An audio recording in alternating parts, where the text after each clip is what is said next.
I am filled up today. Got to do a podcast with Brian Bogert today. It was unbelievable and unearthed a lot of things. And I got to talk about some things that I hadn't really talked about before, maybe to a couple people. But brought up the question today. I sat down and I got a chance to be able to read Proverbs 14, the corresponding proverb, corresponding day.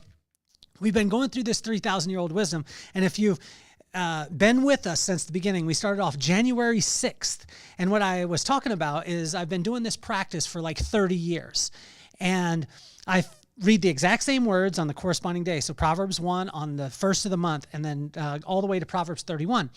And what I found is it actually reads different because my situations, circumstances, my heart, my attitude is in different places. So the words start to come alive. I started to read the word, and then it started to read me.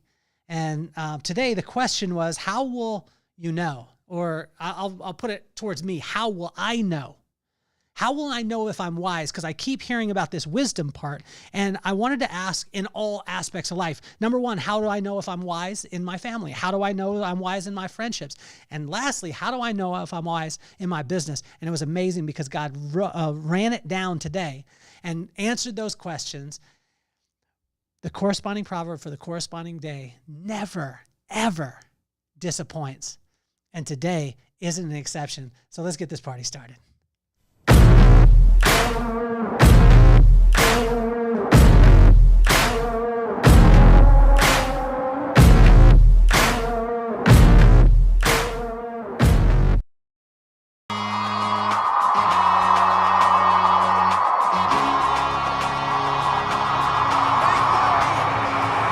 Nothing more on my mind. I got to shine, so every day I grind. Work in the morning, work in the evening. We's achieving, cause we believing. It's for certain, we put the work in.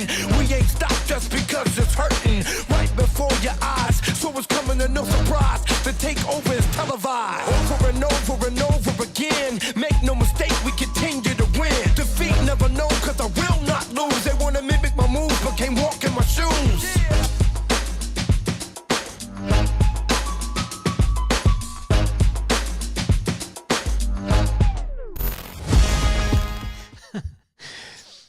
Don't let the smooth taste fool you, boy. That's what my pops used to say to me all the time.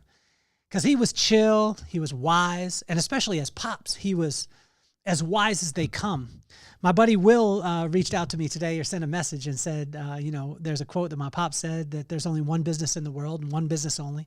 That was the people business. You take the people out of the business, you have no business at all. Build the people, allow the people to build the business. And Will reached out to me and said, I took that from your pops. I took that wisdom.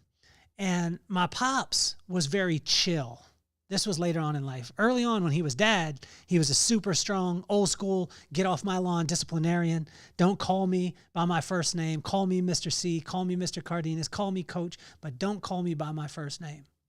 I took on a lot of those traits, and my wife has to deal with this now. But one of the ones that he said is, don't let the smooth taste fool you, boy.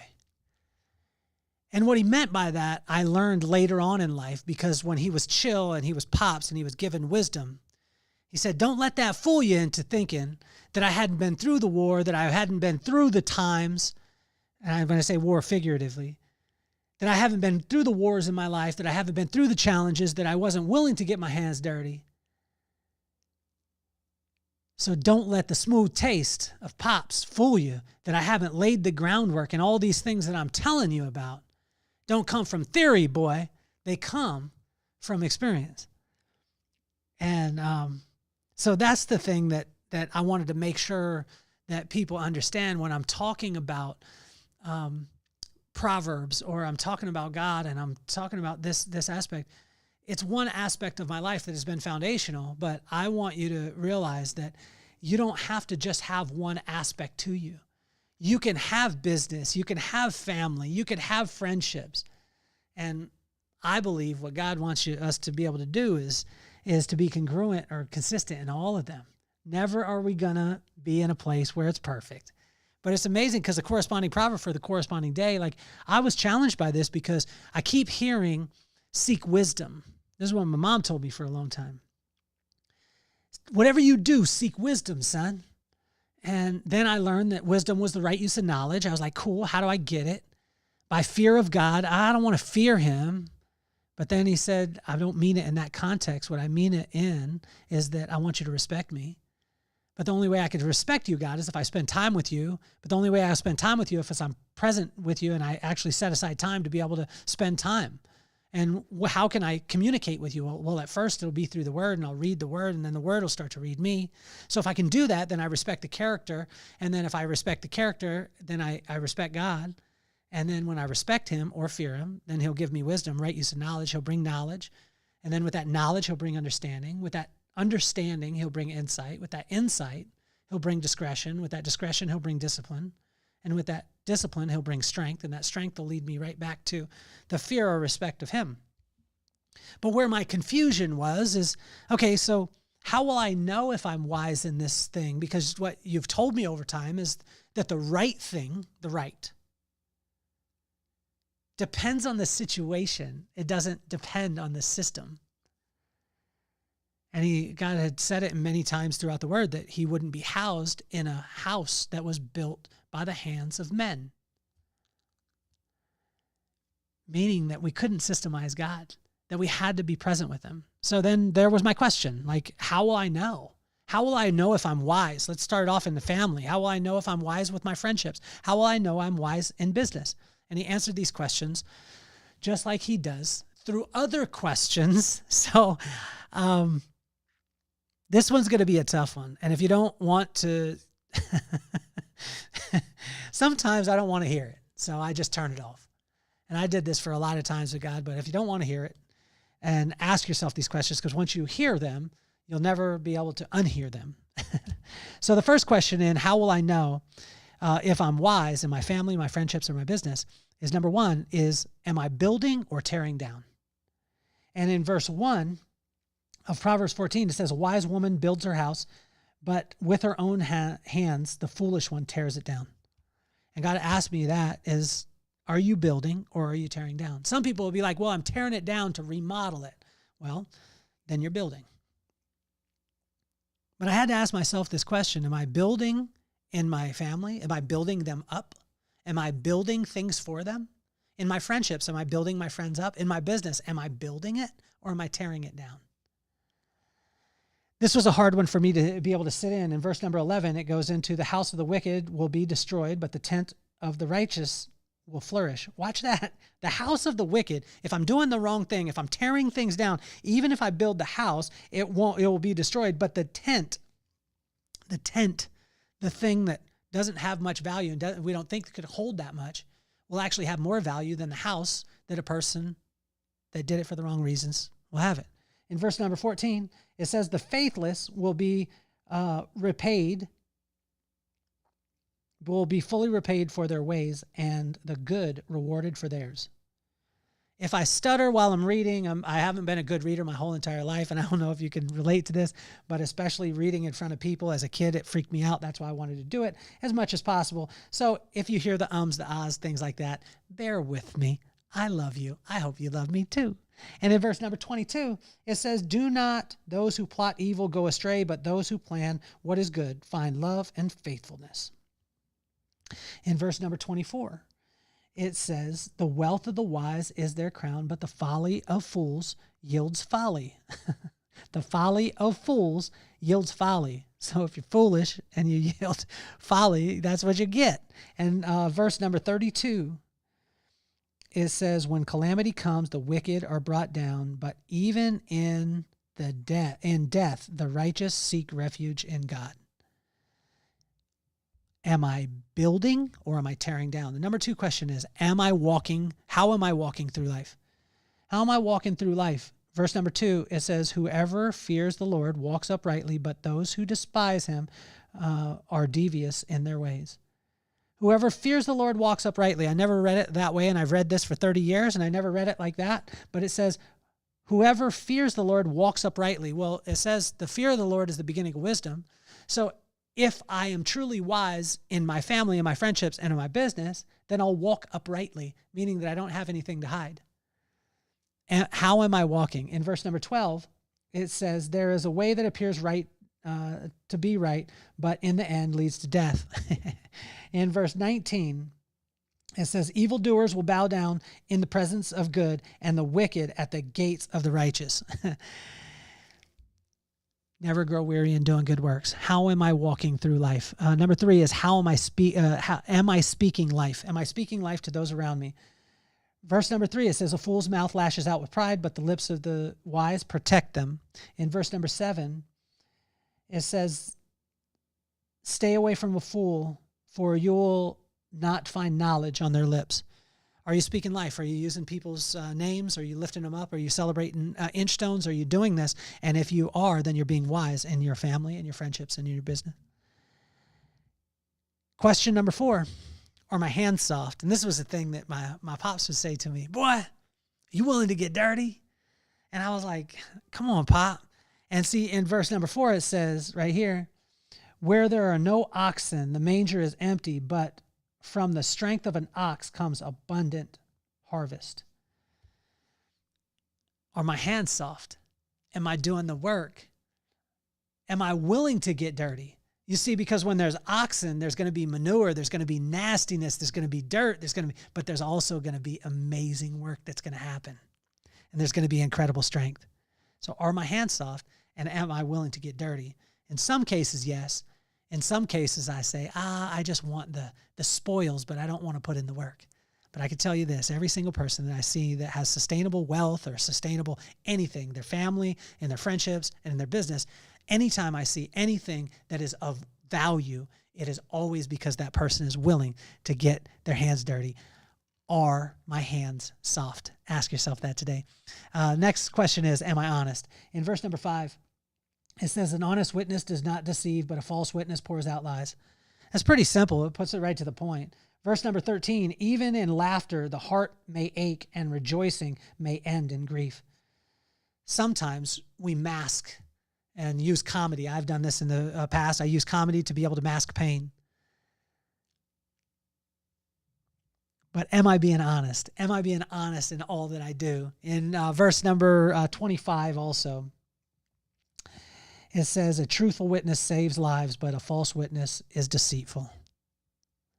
Are you honest, or am I honest? Question number 6, and how do I know if I'm wise? Does knowledge come easy? And this was a strange one for me to look at. The mocker seeks wisdom and finds none, but the knowledge comes easy to the discerning. Well, that means that if I want to be discerning, then I'll have to have insight. If I want to have insight, I've got to have knowledge. If I want to have, or I'll have understanding. If I want to have understanding, I'll have knowledge. If I want to have knowledge, then I need wisdom. And if I want wisdom, then I got to fear God. So does knowledge come easy? And if it doesn't, I'm not being wise in my family, my relationships, and my business. Question number 7 is, am I thinking long-term?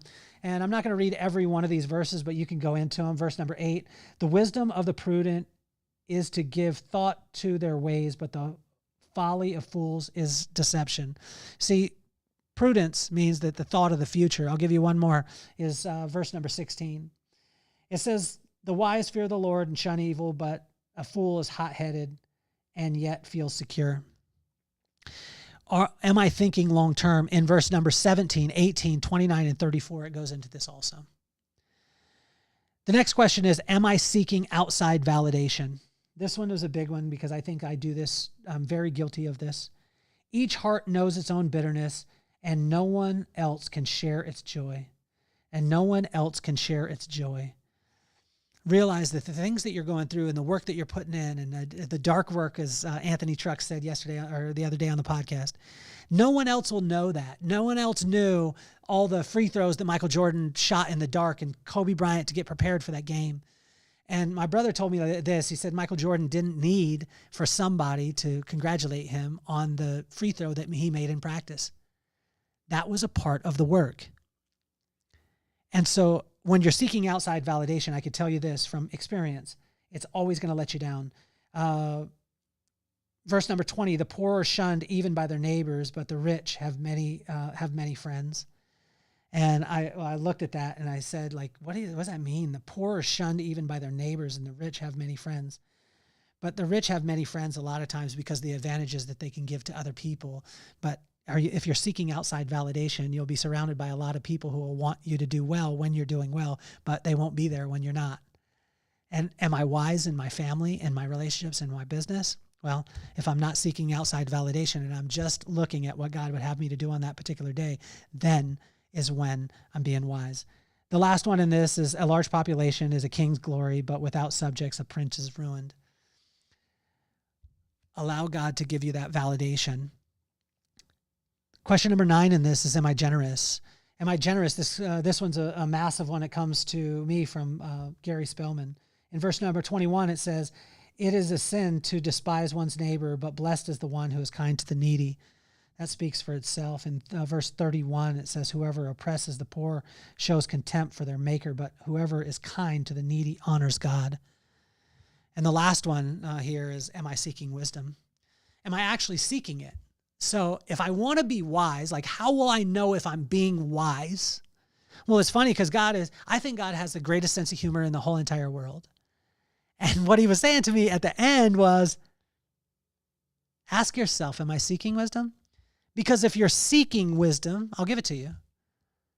It's as simple as that. So in verse 26, 27, 33, and 35, so in 26, it says, whoever fears the Lord has a secure fortress, and for their children it will be a refuge. In verse 27, the fear of the Lord is a fountain of life, turning a person from the snares of death. In verse 33, wisdom reposes in the heart of the discerning, and even among fools she lets herself be known. And in verse 35, a king delights in a wise servant, but a shameful servant arouses his fury. Think of these 10 questions anytime you want to ask yourself, how will I know? How will I know if I'm being wise in my family, my friendships, my business? Well, here it is. God gave us the blueprint in Proverbs 14. It says, am I building or am I tearing down? Ask yourself that question. How am I walking through life? Am I thinking long-term, or am I just thinking of immediate gratification? Am I speaking life to all those around me? Are my hands soft? Am I honest? Does knowledge come easy to me? Am I thinking long-term? Am I seeking outside validation? Am I generous?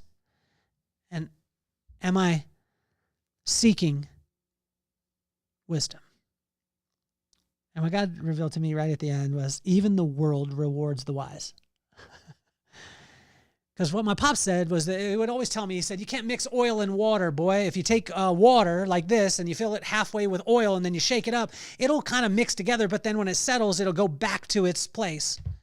And what he said is, you can't mix oil and water. But the crazy thing is even though we can't mix oil and water,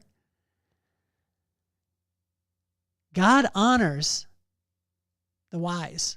Why? Because he gave it to you in the first place. And what's nuts about it is even the world that a lot of times is completely opposite from what God would have you to do, the world, and what the world would tell you, it still rewards the wise. Even if you don't use his name. It's amazing because it's across the board. I told you that Proverbs 14, the corresponding proverb for the corresponding day, 3,000-year-old wisdom, it never disappoints. Not just Proverbs 14, but just every proverb, the corresponding proverb for the corresponding day. Today, how will I know if I'm wise? Well, I have to ask myself these questions, and I can't just ask them once and then set it and forget it. It's got to be constant. Read the word and allow the word to read you. My name is Kelly Cardenas, and I'm officially off the hot seat. Peace, love, and soul.